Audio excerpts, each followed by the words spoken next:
Câte legume sunt în prima mulțime? A doua. Marian, în a doua mulțime câte legume sunt? O să pun eu 5. Bravo! În care mulțime sunt mai multe legume? În prima sau în a doua? A doua. 5. Bravo! Încercuim cifra 5. Care este ardeiul cel mai mic?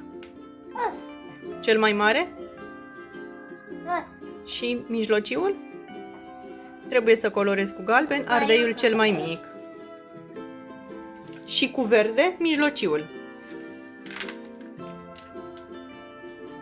Încercuiește al doilea dovleac. Cu galben.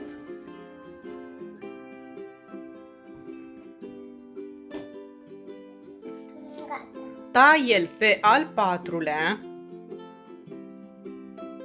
Colegi. Da. Păi dacă eu sunt mare.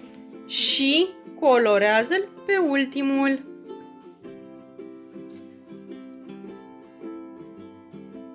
Încercuiți cu roșu cifra 4. Așteptăm.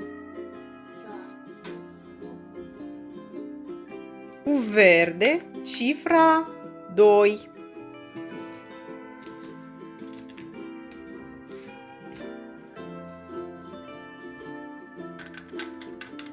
Doi. Da. Cu albastru cifra 5. Îmi place să fac așa. Gata. Bravo, Răzvan.